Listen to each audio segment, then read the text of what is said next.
Hello, my friend, and welcome to the 432nd episode of the Sales Podcast. I'm Wes Schaefer, the Sales Whisperer, your host. Before we get started, I want to let you know about another podcast you might enjoy. If you're a regular listener of this show, you're very wise. But you might also enjoy checking out the B2B sales show from Sweet Fish Media. I was on episode number 67, so I recommend you start there and then let me know what you think. All right. Today we have a former broke Cordon Bleu chef. And you think, why the heck would I have that guy on? Great guy. Had me on his podcast, so, that shows great wisdom, insight, judgment, decision-making, selection criteria. And it was the Level Up podcast. But he was a broke Cordon Bleu chef. And just getting into that arena and making it through is tough. So the guy is smart. He's got commitment, but he wasn't making any money. And I know several people that have gone that route. Some have made it, some haven't. It's tough. But he was tired of it. He focused on himself. We get into some Tony Robbins stuff. And he decided to get not just a better education, but a better income. And he got into sales. So you're going to hear his story, how he turned things around. He did it quickly by taking massive action, focusing on sales. And now he helps others do the same thing. Okay. So we're going to get into the 4 pillars of advertising. We're going to talk about why a funnel is not a business, why a logo is not a business, and why businesses fail. You're in for a treat. So hang on to my interview with David Moore. David Moore, Level Up Podcast, all the way from Toronto. Welcome to the Sales Podcast, man. How the heck are you? I'm great, man. I'm great. Thank you for having me. It's great to be here. What the heck, dude? You were in the food service industry, is that right? Did I read that right on you? Yes, was it sir. LinkedIn or somewhere on one of your websites? Right. So how do you go from food service to running major online campaigns for Tony Robbins, Russell Brunson? Soon you can add the Sales Whisperer to the list. Then your business is really good. You just thought you were growing. Wait till you get the Sales Whisperer. Well, what happened there was actually I was in the kitchen, and at the same time I was really broke. I graduated Cordon bleu. It's a French culinary institute, and I was sitting in the basement of my friend, and I was really in a bad shape financially. I was working as a sous chef in a fancy place, and then I worked as a pastry chef in another fancy place, and it just wasn't paying the bills. And back then, I think I started self-educating myself on different financial elements, right? Reading some books, listening to Kiyosaki, and my biggest breakthrough was Tony Robbins with Awaken the Giant Within and decision-making. I felt like I'm not making decisions in life anymore, right? I'm not controlling. I'm letting life be as they go. And Tony says, make a list of decisions you want to make and just make them. Just decide, right? Don't leave everything hanging. And I started making decisions and just living with them, right? Because there's this fear of making decisions, right? So I decided to find a better job, right? Because Robert Kiyosaki says, what you've learned in school does not necessarily mean that that's the way you make money, right? You can utilize your school expertise to make money, but if it doesn't work out, don't be emotional about it. Just get over it. You need to rise your income, right? You need to rise your income and think about a better income, not a better schooling. So I kind of found a sales job, a door-to-door sales job, sales and service. Go around, knock the door, sell the service, do it. It's holes in the grass. Here in Canada, it's a very popular service. The owner of the company was actually my first kind of mentor. I progressed really fast in the company. I did really well because I came from, very hard work. So did you just quit? You just stopped being a chef? I needed to make money, and I found a job that I could work every single day and make on average $250 a day. Do you know what I mean? I could barely pay rent as a chef, which was $400 a month. But that Cordon Bleu training is not cheap. I know, it's $35,000. Man. You just walked away from it. That's what I did. After school, you need to pay for it. Yeah. You need to pay for it. And it was a problem, right? So I started working there, and I kind of, evolved myself even more, kept reading books. The CEO of the company was like a first mentor to me that told me like the truth as it is, didn't lie to me, right? Didn't promise me great things after I'm going to go and learn another thing in school. He just flat out laid out life to me as it is and kind of worked on my mindset. And I think that, well, by himself, he's a 16-time karate and kickboxing champion. Good grief. And owner of the largest direct sales company in Canada, biggest student employer in Canada, Canadian Property Stars. Mm-hmm. So it was really kind of mentorship progress for me in my head. And I always had that entrepreneurial mindset. Like I always try to make some money on the side. Like nothing was really working out really big. And I always had that, like, I could do more. I said I have a job, but then I could do something on the side. Like, where's the internet? Everybody's talking about the internet. And then, working for him, I finished there as an assistant general manager.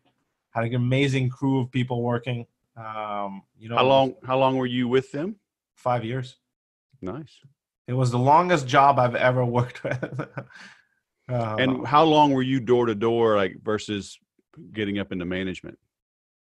Door to door, I did one season that was like probably 4 or 5 months. Okay. Then I became a manager. Yep. But as a manager, I had the opportunity to go out as a worker a lot.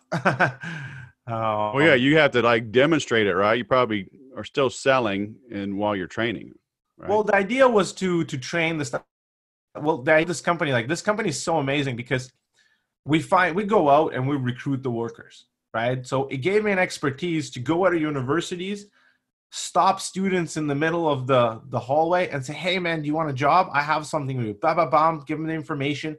Later on, call them up and say, hey man, we're doing this workshop. Come on in, right? We're doing a hiring workshop. Come on in. They'll come in. We'll give them the company presentation.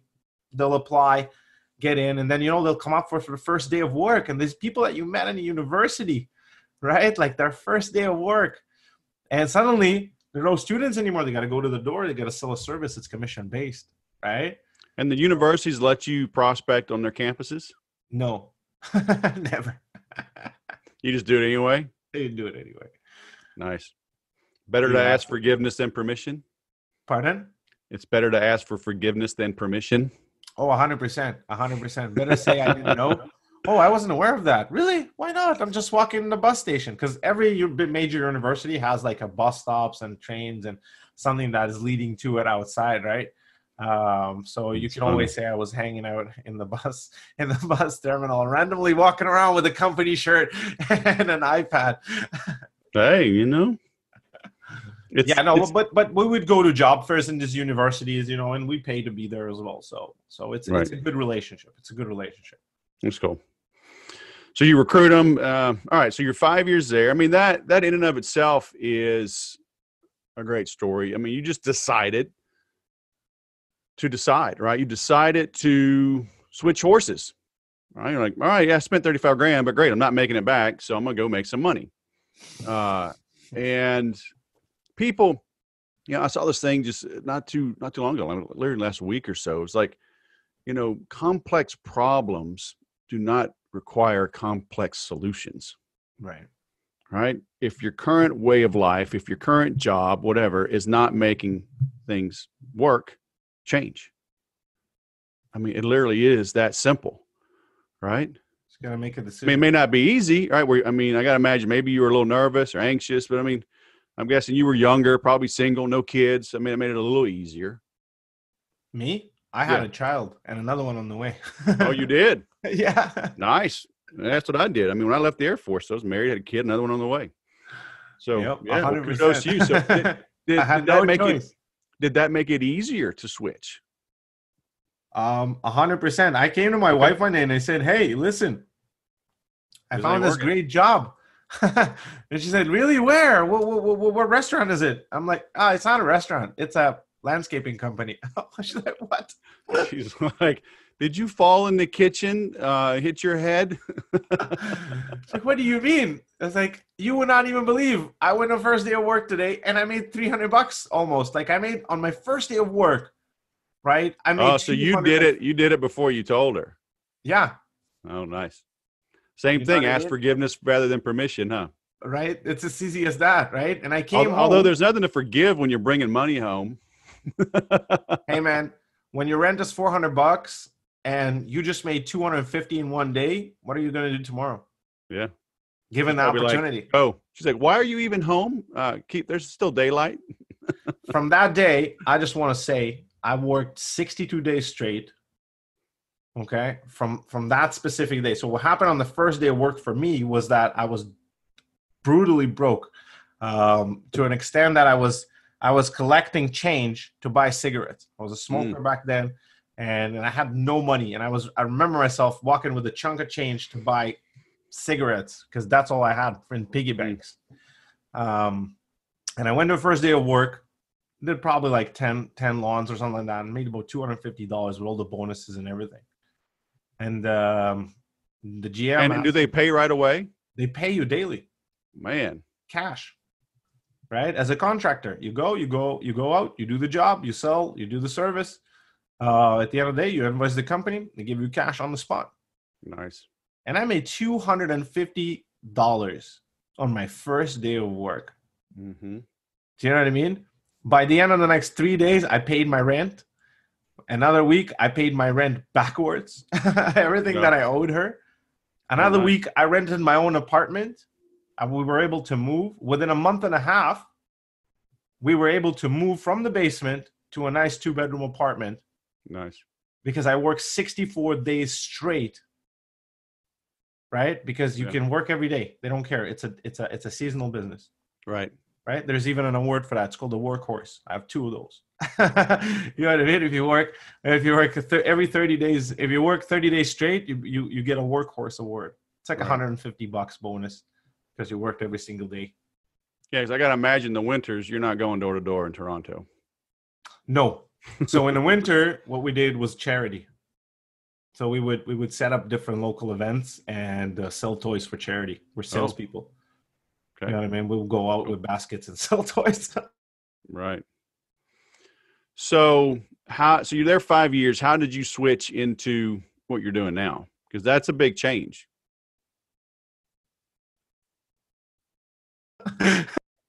Yeah. Yeah, we're having some internet issues. Okay. Are you on Wi-Fi there? Yeah, I think it should be fine now. Yeah, it's twice. It cut out a little bit. So how did you make that switch from door-to-door salesman to running a big company doing massive online media buys for big guys like Tony Robbins? Well, Ben is an amazing mentor, right? He is an entrepreneurial mentor. He teaches his guys to go out door to door and manage their own little aeration business on their street. You know what I mean? Like own the street before you own the country, right? Before you own the city, before you own the province, before you own the country, right? And everybody have their own level, right? The managers, the city level, right? The GMs are the country level, right? So he'll teach the newest employee to be an entrepreneur, to go out, manage the entire day without by yourself, crush it. You know what I mean? There's a competition. It's really fun. It's a league. It's not just sales. It's a league of salespeople. There's points. There's no dollars. Everything is converted to points. It's all about points. We're going out and playing a game, right? When your CEO has a sports lifestyle his entire life, from age of 6, he's been in karate and kickboxing. Guess what? You're joining a league, period. And by himself, he sees CPS is more than just a job for me. It's more than just a business. It's a league. I go into my computer, I get results every day, and I see the league. This guy's leading. This guy, they're so close. Oh my God, the title. This guy's at 29 days. He's gonna get this award, and we got these local awards. And for him, it's all a game, and for us too, right? For the managers, for the workers, and he'll train you constantly on that entrepreneurial. And at a certain point, if you have an entrepreneurial spark within you, and someone comes in and pours entrepreneurial gasoline on it, you're going to set the thing on fire, you want it or not. So Right. I started probably on my last year, I started different elements. Like I started literally from growing my business on the internet, different doing things, you know what I mean? Some Bitcoin, some this affiliate, that affiliate, like little things while I was working. It was really tough, really hard because I was working 14 hours a day. You know, and I wanted to get more. And as soon as I made, you know, my salary worth a year in my business, I knew I had to quit the job because like, this is my opportunity. There's a new year now. I already made my salary. I was making about $80,000 a year working in this, in Property Stars, overall. So I would say as soon as I made something like 60, I literally quit the job and kind of dove into it right away. Cause I knew like I might be. As soon as you made 60, you jumped into what? I left my job. To do what? To fully focus on my business, learn, master, grow it. Cause I was starting to get some results and I knew that if I could. So you were already doing digital marketing? Cause you mentioned like Bitcoin and everything else. Yeah, I was doing a little bit, but I knew that really in order to scale, I need to put more time into it. Right? Like I need to do my own morning meetings. I need to have my own people in the room. Right? I need those people to go out and worry about my interests. Right? Like I need to copy what Ben does, like, but I need to do it for myself. And Ben taught me every element of the game. Like if you sit, you know, I was in Ben's mastermind up. He will go out once a year in January. They'll do in the beginning of January. They do a mastermind with all GMs and executives up in the mountains, right? It's called the Executive Boot Camp. And he gives you perspective of the business that you'll never find in any schooling. You know what I mean? Right. Hardcore numbers, hardcore conversations on what needs to be done, right? Like, because if you come from the bottom, you're a worker, you see this amazing system. Then you come as a manager, you see this thing. Then you become a GM, you see this thing. But then you get closer to Ben as an executive, and he gives you the hardcore things. Right. And I was there for the executive boot camp. I was actually there as a chef because that was my other expert. Oh, wow. Yeah, he needed someone to come out and cook, and I reached out to him and said, "Hey, I know you guys are going to do GM boot camp. Jovan told me, my GM, do you need a cook? They're in the mountains. Can I save you a few dollars?" They're like, "Why is everything burning in the kitchen?" You're sitting in the front row taking, "Oh, sorry, I knew I had a timer. Yeah, I'll be right back." No, but I came here but first time I went there with my up in the mountain. Hold on, you were cutting out there. First time you went, what? First time I went with my GM, and I kind of went in there, and I've listened to it as a cook, as a chef. Second time, he actually invited me to said, "You know what? I saw like your performance last year went up, and I think the executive boot camp is something that you need as well for you as a manager. It grew you as a manager. You need to come out there. I know you're a chef. It's going to help us out a lot, but you definitely need to come out there as a, and learn this stuff because it really grew me from being a manager and being, the campaigner with the flag and the sword in the front to literally made me gave me a lot of strategical thinking because when you are in such a tight executive meeting, and it's not a suit meeting executive, you know what I mean? It's a very private, personal, people sharing their emotions, right? Because they're going to need to stand in front of a crowd. They need to get everything out. Right. And suddenly you see the big people in the company share their, like on an emotional, professional level, you understand like, oh, that's what I need to do. That's the mindset I need to switch. I don't need to be that campaigner to win the game. I need to be like these guys. These guys know the game. Fuck. These guys are so strategic about it. Like they start here. We're starting when we're back in the city. Shit. These guys are like, they're right here. Like they're already thinking on, you know what I mean? That's how far ahead they are. Right. And essentially I kind of said, you know what, I need that in my business and I need that. I need that in my life. I need to do that by myself. I had a lot of support from Ben. Just the fact that I defected completely from the company. And I was probably the first manager who opened a business and didn't go open an aeration business because we had a lot of those. We had a lot of guys. Like most of the competition on the market, there used to be our staff. Right. I could tell you that 100%. Yeah. And today that they're still all around their little business, they reach out to me to do marketing for them. Right? That's kind of where it went. But I was you're on your own, right? So you start, you dabble, but I mean, when did you hit your stride on this digital marketing? just kept going. I think just kept doing different things. Just kept trying. Just kept learning. Just kept going. Right? Like, because here's the cool part. Did you start at the street and then the city? Like, did you try to get local customers? Did you try to get distant customers? Did you take anyone that would pay your invoice? I'll tell you what. I started with affiliate marketing, promoting someone else's product. Okay. Did some drop shipping, which is again someone else's product. Made some money with that. What that allowed me to do, that allowed me to learn Facebook, Instagram, Google, and YouTube advertising over 2 years, okay. Right? Where I did ads and sold other people's products. Sure. Like, to an extent that I had to make it work. I had to make it profitable. Do you know what I mean? I had to. How did you pick what products to represent? Something that I was aligned with, I think. Something that I always was aligned with, that aligned with me, like a mission, right? I have products that I feel that, they are a mission. They're not just to sell and to make money, or to sell and to grow your downline, or just the products that really truly have a vision for the future. Something that, that can sustainably stay in the future. Something that's not just a trend, right? Because if you, at the end of the day, look at big companies, like if you look at the huge brands that have been around here for hundreds of years, why? Just because they have a sustainable business model, because they're looking so far ahead in the future, right? Right. Like McDonald's, right? They knew from day one, if they'll buy the properties, they'll be the biggest in the world. Mm-hmm. Right? They knew that was their vision. One day we're going to be the biggest real estate in the world. We'll just buy. Look at this. There's a glitch in the system. You can buy a property, and who's sponsoring it? A burger company, right? Who's going to pay for it? A burger company. And slowly it became the best burger company in the world. Right. Or maybe not the best, but maybe the biggest burger company in the world.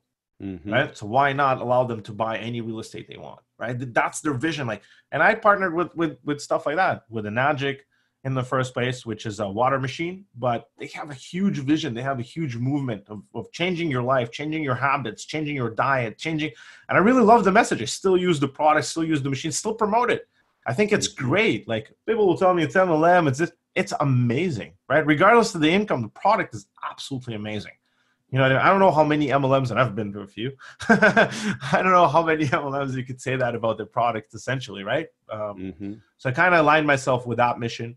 I had to do advertising. You're selling other people's stuff. When did you make the transition to doing your own business, where your business is selling, running campaigns, running ads for folks? Because, I mean, that's a big jump from doing affiliate marketing, network marketing.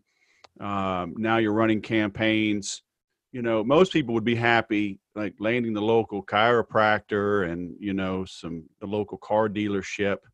But you're jumping all the way up to Tony Robbins. So here's the thing, right? As a part of understanding how this whole online game works, I'm always looking for successful people to model them. And I found a group, they're called Local Marketing Vault. These guys are champions. They made $10 million in sales last year. I think they're over $25 million in sales in total in the past 3-4 years, just with a course that teaches you how to do marketing for local businesses. And I said, you know what? I know traffic. I know advertising. Well, all I need is the funnels and for them to show me a way to get clients, right? And that was a transition, right? Because I went in there and I saw the different methods. And again, these guys are awesome. Like, these guys will teach you getting clients from everywhere, right? Like, they're that amazing. And plus they have a Facebook course and they have all the rest of the stuff. But I got that knowledge and I kind of went in and I said, you know what? Maybe I can partner with people now, right? And now with the assets that I have and I gained slowly, like, if as an agency, I build a lot of different sales funnels. In my account, I have over 280 examples of sales funnels just in general, like as a catalog that I've been collecting them in the last 4 years, and building different things. And essentially I said, you know what, this is something that we could do as well. We could do it for them. We could grow it for them. We could actually, like, I could come in and take a little piece of the pie in everywhere, because our expertise just grow to so many different places that as long as we niche down to our specific avatar, we'll be able to help them every single time, because we know exactly where our avatar is and what type of offer. And people who have a mission, right? We want to help them. We want to help them, because here's the thing. Most people fail because not enough people have seen their offer. That's a fact. They simply, and in 2020, they simply don't have enough advertising, or they simply don't have enough traffic. Right. That's a fact. It's a fact. And I said, hey, maybe we can partner up. Maybe we can build a business model where we partner up with amazing people that want to blow themselves up online. They have either a talent or a business, and that's all you need to have a talent or a business to be successful. Honestly, no matter what business. So you have a talent or a business, but then you hire people that suck. 100%. They create a faulty pixel, or maybe they make the right pixel, but then it's in their name, and then you're held hostage to get it back, or they start off fine. You got a good couple weeks, good month, and then they kind of phone it in. They still want to charge you $500, $1,500, $2,500 a month to manage your campaigns, and the things are kind of boring and blah, blah, blah. But now you're on this long-term contract, and you got to sue them to get out of it. So we need a little more than talent or a business, right? To be honest, and here's the thing, right? Hiring, yeah, you can like talent. It won't be a business, but if you wanted to make money and if you wanted to grow in 2020, it's easier than ever before. And I think the bigger brands, Facebook, Instagram, YouTube, Google, Pinterest, they're doing their best to make it as simple as possible for the newest person, like the newest person that shows up, because they just want your business. Mm-hmm. That's it. They just want your business. You know what I mean? So if you have a talent out there and you want to promote yourself, it hasn't been ever easier to promote yourself on these platforms, right? Right, but it isn't the converse argument that because it's never been easier, it's noisier than ever, because everybody and their brother is throwing up an ad. Hey, here's my funnel. I'm a high ticket closer. Get found on Instagram. Build your list of 10,000 followers. I mean, I get pitched. I can't even count the number of pitches on LinkedIn, on just email. Right. Literally 10 times a day I'm pitched. Hey, I want to be on your podcast. Oh my gosh. So it is easier, but doesn't that make it noisier? Yes. I'll tell you what, even more. It's not just about noisier. It actually, just because it all came out like that, I think it requires the pros to step up, right? And because whoever's doing the same thing and is boring, and essentially they fade out. Do you know what I mean? Mm-hmm. People who stay in this and people who are, that they're consistent, they're continuous, they're consistent, they're doing. Why are they doing it? Because they're growing. Mm-hmm. Because they're financially growing, because they're actually they're actually bringing value back. Mm-hmm. You know what I mean? And that's the secret. Today, every person that has an iPhone thinks that I'm a digital marketer. I know how to do posts on Facebook. Do you know what I mean? Later on, they go into their Facebook ad account. I could sell this to clients, right? That's how it becomes. But the reality is what is the value they're serving back, right? How much value do they really have, right? And those who don't have value really, really, really fast find themselves in a planter of building a business. Because look, a talent is not a business. A funnel is not a business. Okay, a logo is not a business. But if you want to be financially free and wealthy, essentially, you need a business. Do you know what I mean? Right. But what about people that do have a business? Because I mean, I agree with what you're saying about if you're failing, it's because enough people aren't seeing your ads, right? I've always said people don't do business with you for one of two reasons. Either they haven't heard of you or they have. Right. Right. So assuming you're decent at what you do, how does that local chiropractor, that local, roofing contractor put their name out effectively online, right? How do they run the campaigns? I saw something today, it's like 7 million advertisers on Facebook and growing. I'm seeing things about YouTube, really, and Google kind of coming back in vogue, if they were ever out of vogue. But better customer service, Google Display Network actually providing better results. But how does the local chiropractor that doesn't know this stuff, how do they pick the right person, or where do they start even learning to do it themselves to get a positive ROI before they run out of money? So here's the thing, right? There's an art of hiring, right? There's the art and the science of hiring. Today, the goal for you as a business owner is to be strategic, right? To figure out the who's, right? Not the house, right? A lot of business owners, they focus on the house and then they just, dump their own business. But if you focus on the who's, and you know what, if you wanted to hire freelancers to do that for you, you can go out online, you have Fiverr, you have freelancer.com, you have so many platforms, Upwork, right? You can hire someone, and here's what I think. If they're on a platform out on the internet and they have 100 positive reviews about their service, they probably know what they're doing. You know what I mean? They're probably, maybe they'll give you an amazing result, maybe not. But here's the thing about results. I just want to touch on that because there's a perception out there of this thing, results, this online marketing. I advertise and I get sales. So here's what I want to say. I want to compare for a second things like bus ads, right? Or bus stop ads, or radio ads, or newspaper ads, right?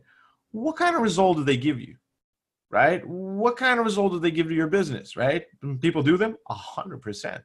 I actually used to think that if I see an ad on a bus, it's a good for me as an advertiser to call them and tell them, hey, I have a better way and much cheaper, and I'm going to take only a third of what you do to give you twice as much result. Mm-hmm. Do you know what I mean? As a lead gen, because no cold ad. Like I just looked in here in Toronto, TTC, right? To advertise 21 buses over a 7-day period, it's almost $9,000, right? $9,000. It's insane. Okay. It's insane because what is the result they're getting out of it? Mm-hmm. Is anyone calling? I'm not 100% sure. I don't know. Can you, even the bus company can't quantify the results. So you're buying a media from a bus company and you're not getting any results. How do you know what type of results, how to qualify, right? Newspaper, the same, right? So there's tricks, right? You could do this, you could do that, but they're tricks. They're tricks. They're just tricks. Sometimes they work, sometimes they don't. It depends on the state of impression, right? If a person sees a bus ad and they're in a state that, wow, this is for them, great. But you're not pinpointing. Online advertising works because it gives you the results and data right away about your entire thing. Right. Right? Your radio ad, you run it, call this, text this, right? You get some result. Right. You cost per lead, right? You do the math, not good. A YouTube ad runs down, right? Shows you after $100-$200, right? And you can craft a YouTube ad for $50 to $100 today. You don't need to go crazy about a jingle on the radio, right? Mm-hmm. A YouTube ad is crafted, right? And it gives you how much of the message are people watching, when are they clicking, how much of them are clicking, how much of them are passing through, how much of them are going to the next step, how much. So it allows you to look at your entire operation as a step-by-step formula and a step-by-step framework to your customers, and identify that framework much faster and see where in the framework, in the customer journey, where does it fail? Yeah. Which part of it fails, right? Is it the front end, the ad that fails? Replace it really quick. Just go back, replace it on the same platform. Is it the advertising that's not working? Well, replace the person who's doing it, right? Is it the pages you're not? Is it your website is not? Is it your message not clear? Well, do a new one. They move to the next step. Okay, they show up on your order form, but they're not swiping the credit card. Work on the copy. Change the page. They're passing on, but they're not buying my upsells. I'm trying to give them something. I want them to buy. I'm a hair salon. I sold a ticket for $47. I worked with hair salons and sold a front ticket for $47 and 2 upsells up to $200. Right? They take the upsell, take that. No, how much of it do they take? Do they take it? Great. Don't replace it. You know what I mean? Your whole destination, right? What are you serving your customers with, essentially? Right. So you mentioned you had what, 280 funnels that you've stored, saved? Yes, sir. What do they all have in common? They're an amazing collection. they're funnels. That's the only thing they have in common, I think. Right. But I think it's an amazing. There's 280 different ways to capture and nurture a lead. For example, yeah, I have lead-wise probably about 150 of them, because my forte in this funnel world is the lead generation part, and qualifying the leads to convert proper in the funnel from the ads to the funnel. That's where that's where we're kind of with the agency. We specialize. Because I think we talked about it. There's 4 pillars in a business. There's marketing and advertising. There's the next step is lead generation. The next step is sales cycle. The next step is repeat. There's kind of four pillars, and we take over marketing and advertising and lead generation, which leaves the business with managing and pushing people through the sales cycle to create the actual profits, so we can actually repeat the entire process again and again, right? So can you give me those again? Marketing and advertising, lead generation. Marketing and advertising, lead generation, sales cycle, and repeat. That's my kind of business cycle pillars. Okay. Right? And repeat, and what I mean by repeat is after you had people pass through, and it doesn't have to be a funnel. Again, everything we're funneling customers or whatever, but when they pass through at the end, you look at it, you put a certain amount of money in advertising. On the other end, some money came out. You see the balance, and then you do the math, right? Did I make my money back, right? Is it worth it for me to advertise again? Maybe I should try a different advertising campaign. Maybe I should try something different in my marketing and advertising segment, right? Maybe I should go into my lead generation now and kind of try to push people in, right? Maybe I was relying on too much automation. Maybe I should pick up the phone and start calling them and saying, hey, do you want to join us? Do you want to buy our product? Why didn't you buy? Right? What made you not buy our product? Tell me. Right. Well, it was too complicated to buy. Well, let me help you with that. Do you know what I mean? Why didn't you buy? I didn't like your ego. Okay, cool. What does that mean? I didn't like your presentation. Okay, what does that mean? What part of it didn't you like? Oh, the part that you talked about this stuff. Oh, okay, that's interesting. And if I'll call all of them, right? If I'll sit down and I'll call all of them and I know, why didn't you buy? And I'll just ask them. I'm not offended. Just tell me why you didn't buy. Right? And if I'll get those, I'll know what's messed up in my sales cycle. People will tell me, I didn't buy because. Right? And I didn't like your attitude. Are people pretty honest, or would you use like a third party to call and get the feedback, or are people? People are pretty honest. They didn't buy from you. They know who you are. They said no to you. Right, but they may not take the call, or maybe I don't know. It's just trying to whatever you can get. Whatever we did this for a webinar, which we didn't know why it wasn't converting. Right, it was really upsetting. And I said, let's just call them and ask them. Like, we're trying to bang our head inside trying to figure out a webinar script, but let's just ask them, how would you know? Well, I'll sit down and I'll call them one by one. Hey, man, thanks for showing up in the webinar. Yeah, listen, I know you didn't purchase, right? We're just doing a little survey, just trying to understand the people, because I'm sure you signed up because we wanted to give you some value. I hope you got some value out of it. Right? Did you get some value from our presentation? Yeah, I did. Okay, awesome. But I didn't see you on the customer list. What made you, finally say no? I don't want to buy this. We're just trying to improve our process. Right. Maybe we can do something here. And by the way, we found sales. Your payment processing didn't work for me. Right? We found sales, which later resolved, hey, ladies, like, oh, cool. You want it in? Yeah, I want it in. Just, I tried to swipe my card, it didn't work. Okay, can you do PayPal? Yeah, I can. Right? You'll find things like that just simply break your system, right? Which you can resolve really quick and do make the sales in the beginning. You don't have to You know what I mean? When you're driving a mass, also when you're driving a mass quantity and it's not converting, you got to understand what's going on in the back end, right? Because if people are responsive to your ad, responsive to your message, and they come to your cart and they say, I don't want to buy it, why? Yep. It's online, right? It's not on TV that I have this. It goes into my subconscious, and when I see it in the store in Walmart, I'm like thinking about, oh, I saw this on TV. It doesn't work like that. It works in immediate emotion. Why online advertising work? Because the state of the impression. When does Facebook catch you? When does YouTube catch you? YouTube catch you when you're watching a video. You're sitting there in front of your computer or your phone, and you're watching a video. You're right there like this. You know what I mean? Why does it work? Because you're ready to observe it. Right? Does this Facebook work? Because you're sitting there like this. You're observing, like you're in a state. I call it the state of the impression, right? Why does bus ads don't work? Because people are not ready to observe. In Canada, today is -4. No one's observing outside. Everybody's trying to, you know what I mean? It's cold. Your ads are not working. You know what I mean? That's how I kind of see it, right? The state of impression is key, and that's why online advertising works. So if the automated process doesn't work, why failed?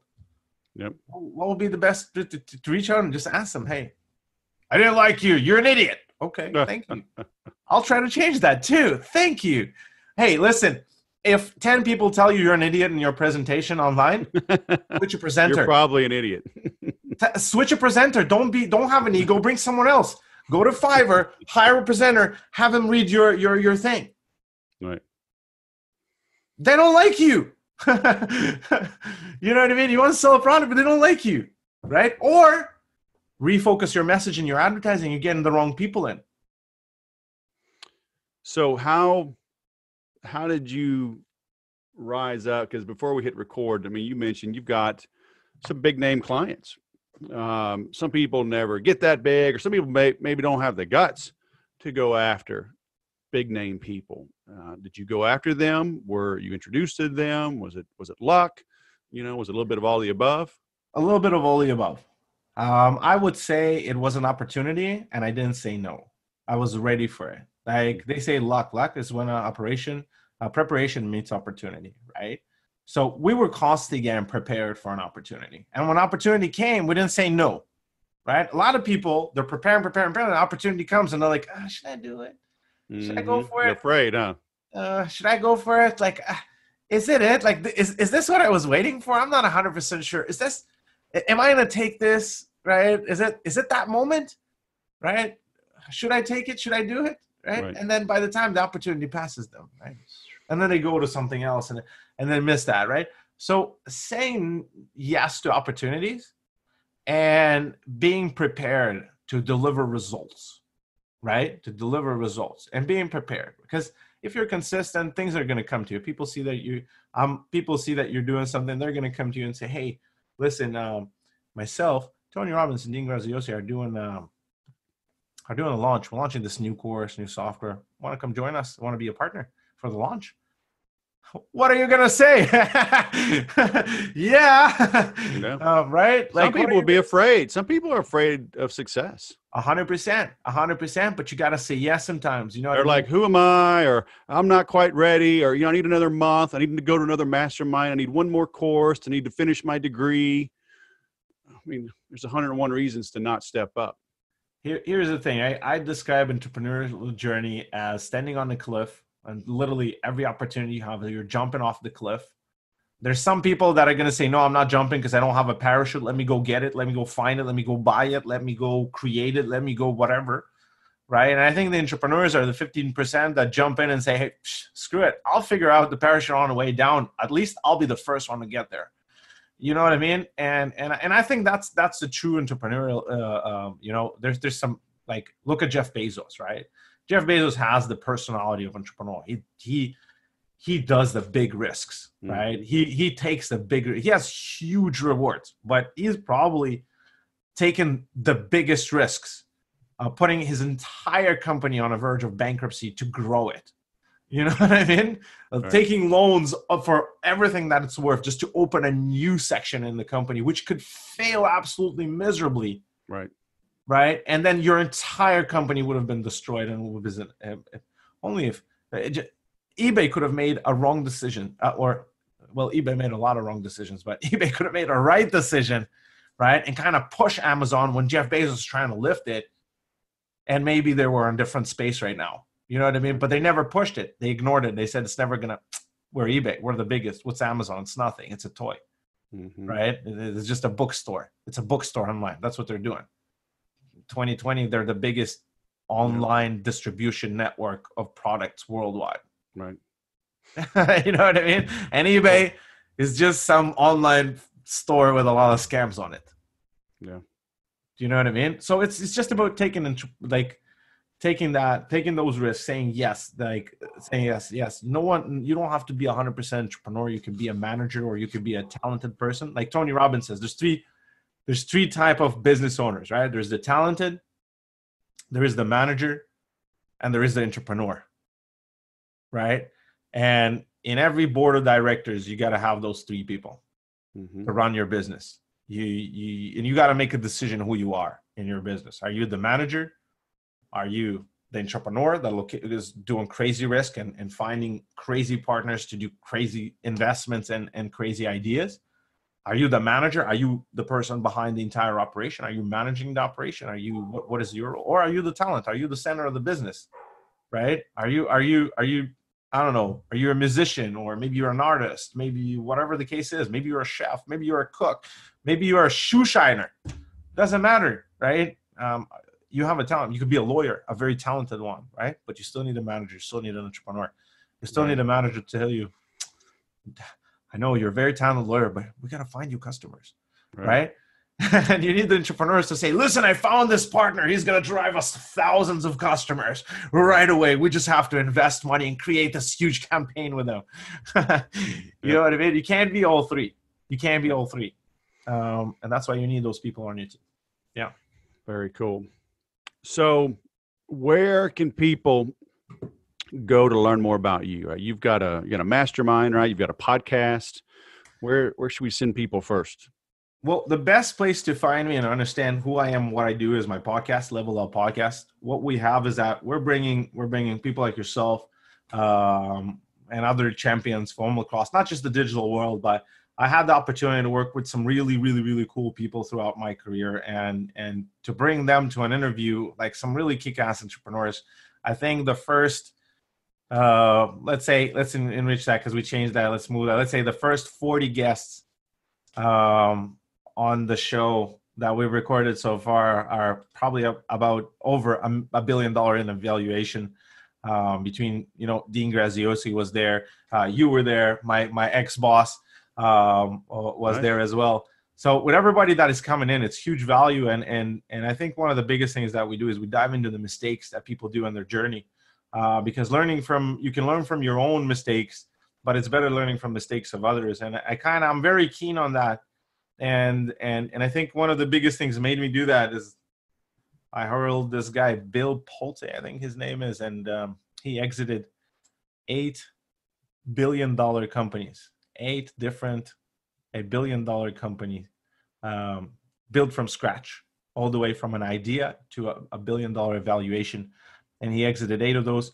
And he did a little podcast on it with Tony Robbins, and they were doing the 15 mistakes you want to avoid on the way to your $1 billion evaluation as a business. And it kind of right away, I remember myself, I was like, I'm going to listen to both of them because that's something that I really need to know. What's his name? I think it was Bill Pulte. I'm not 100% about the last name, but Bill, yeah, I'll try to look it up. Okay. Yeah. It's like Tony Robbins podcast for how to make your 15 mistakes on your way to a $1 billion evaluation. Amazing. Just amazing. And he goes at it, you know what I mean? And he just gives it out. He says like, okay, so I had this brilliant idea that we're going to do this. And then people are like clapping because he came out to Business Mastery with Tony Robbins and they recorded the entire thing. And like, and those people are clapping. They're not an audience. Those are business owners that paid $8,000 to sit in that room. And people are clapping. And then he says, okay, and it didn't work. And here's what I learned from it.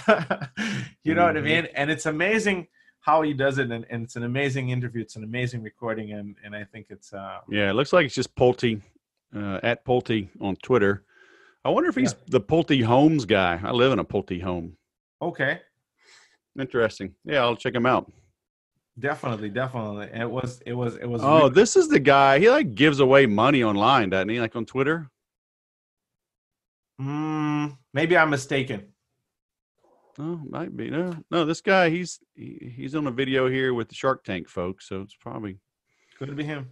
Oh well, He could interesting be dude either giving way. us money. I won't be surprised. He's giving out money. He exited $8 billion evaluated companies. You know what I mean? Right. And it's amazing what they did. I think it's a great. He did it as a value. He didn't do it for the money. Right. He wanted to give young entrepreneurs a platform, a think tank, where they can bring their idea, they can evaluate their idea into the market, they can use a team and partner with a professional team to launch their idea to the market. They failed. I think he said they failed with about 15 to 20 products. They had over 25 failing bankrupt companies, but they tried. Mm-hmm. But they made over 8 billion overall. So, you know what I mean? No. And he goes over it. He talks about these mistakes that he learned, that these amazing ideas that come out and they're so great and they're so powerful. And you go out and you validate them and the market wants them and you throw them out there and then it goes bankrupt. And you wake up in the morning and it's like, what happened? Well, it wasn't as good as we thought. You know what I mean? It just wasn't as good as we thought, right? And it wasn't as good as we did in what we thought about it in the first place, right? But it was a good idea, and it just didn't work out. And here's what we learned from it. And I said, you know what? I got to bring experts, and I got to bring them to share, what they learned from it. You came around on the podcast. You shared some mistakes that salespeople do, which is amazing off the bat. So yeah, Level Up Podcast. That's where we are. leveluppodcast.ca. You can find us. Easy. All right. I will link to that. Very cool, man. David Moore, all the way from Toronto. Thanks for coming on the show. Fantastic. Thank you so much. Have a great day. You too, my man. How you like them apples, huh? Started reading Tony Robbins. Now he does Tony Robbins advertising and marketing. And look, I've got a love-hate relationship with Tony Robbins. I listened to his stuff back in the day as well. I've got his book, Awaken the Giant Within. It was very good, very influential on me. Some of his stuff, the more I dug in, I don't know, kind of take him or leave him, but he's certainly a force to be reckoned with. And there's a ton of people trying to get on his radar, trying to land him as a client. So anybody that has done that, they got to be pretty good, okay? And David is. But I love his focus on selling. He got after it. Had a wife, child, another on the way. It's kind of my story. When I got out of the Air Force, I had a wife. We had a baby. Had another one on the way we didn't know. I wonder if I would have stayed in the Air Force if I'd have known I had another son coming that quickly. I probably would have.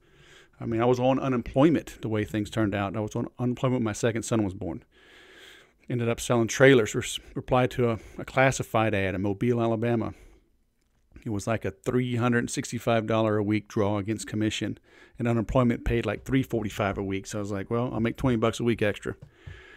Our rent in our apartment, a little 2-bedroom apartment upstairs, was about that, $360 a month, something like that. And I sold exactly 52 trailers in 52 weeks, made exactly $100,000. And 1997 into 98, that's like $145,000 a day selling trailers. I remember January 98, I made $20,000, and I was exhausted. I remember we had a little video. Somehow we did. I don't even know how we did it. What the technology was back then. Didn't have a cell phone. Maybe it was a camcorder. I was sitting on the floor in the kitchen, and my wife was filming, and I said, this is what it looks like to earn $20,000 in a month. And I was just exhausted, just eating on the floor. I think like holding one of the babies, because we had 2 boys, 360 days apart. So then at that time, it would have been 2 boys that are under 2. Good grief. My poor wife was exhausted too. But man, I was slinging some trailers, and I was tired, but I was happy, right? I was putting food on the table. I was getting things done. And that's when I knew I could make it in sales. But it was that hustle. It was that drive. It was that determination. And, having responsibilities, it's a good thing. That back against the wall, kind of burn your bridges, burn the ships, get it done. You never know what you're capable of until you're pushed. I think we all quit a little too soon. We have things a little too easy. We expect things to come easy. We see all the stuff online, and it's a farce. So much of it is manufactured. It's spun. It's just crap. So many things you see out there. You got to put in the effort. Do the work. Okay? It's okay to struggle for a little while. You shouldn't struggle forever. You need to figure out what's going on, right? Figure out how to turn your weaknesses into your strength, or figure out how to outsource to someone that can protect your flank, protect your backside, check your six, someone that can fill in the gaps. Okay, that's often a better use of your time and effort and money. But if it's not the way to go, fine. Turn around. Pivot, the old word pivot. But go fast. If you're going down a dead-end road, you might as well get there quickly so you can find out, turn around, and get on the right path. If you're on the right path, you better go fast as well because your competition is going fast. So get after it, okay? Understand how to sell. Everything is sales. You want to make a YouTube video go viral? You better know what works, what the marketplace is looking for. You want your Instagram post to get more likes, your LinkedIn post to get more likes, your Facebook post to get more likes. Understand sales, understand marketing, understand human persuasion, understand how to get and keep someone's attention. Find a need and fill it. Scratch the itch. Enter the conversation going on in the mind of the prospect. That's what you have to do in sales and marketing. And all business is sales and marketing. Sales is the straw that stirs the drink. That's what my old VP and CEO used to say, and he's right. Go sell something. Okay? If you need some help doing that, hit me up. I'm focusing more and more on small group consulting and business coaching focused around sales. Okay, coming in and helping your team. Signing 2 clients right now, one in Kentucky, one in Arizona. 90 days to help them turn things around. As I can, I will report on the results. A lot of these I can't talk about too much, but I can give you some overviews. Both have small-ish teams. One has 8 salespeople plus affiliates. One has 25 salespeople in that area. And totally different industries. Totally different.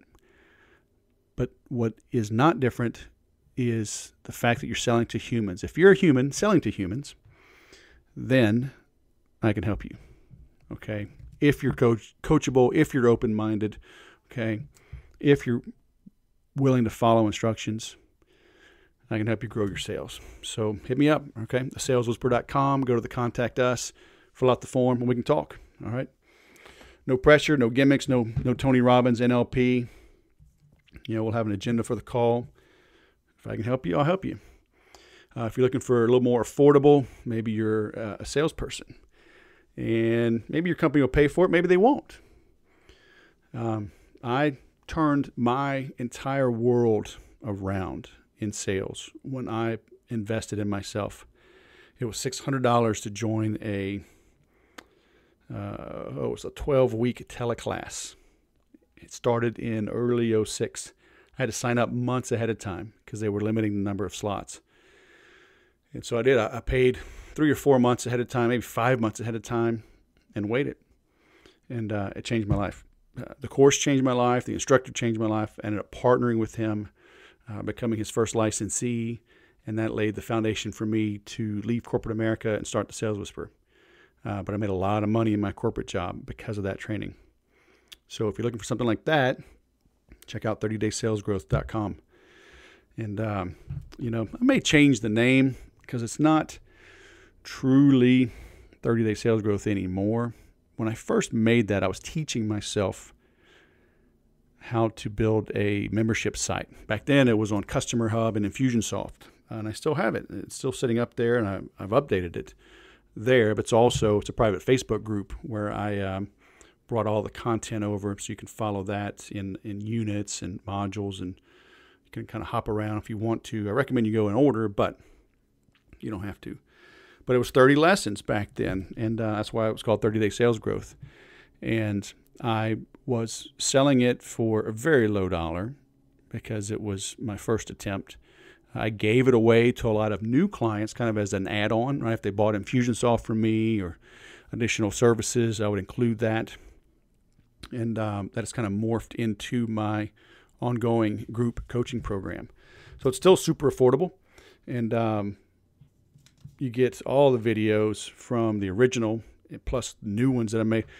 I went to the studio a few years ago, spent a lot of money with a director, sound guy, videographer, mapped it out and created all the videos. The workbook is constantly updated, but every week we do a live call. You can ask your questions. We record them. It's video. It's interactive. And it's going to help you sell. Okay? No long-term contracts. Again, it's affordable. Invest in yourself. All right? You'll be glad that you did. But 30daysalesgrowth.com. Come join us. You will grow and you will sell mo better. All right? Thanks for listening. Please subscribe. Please share the love. Share these episodes. And then go sell something.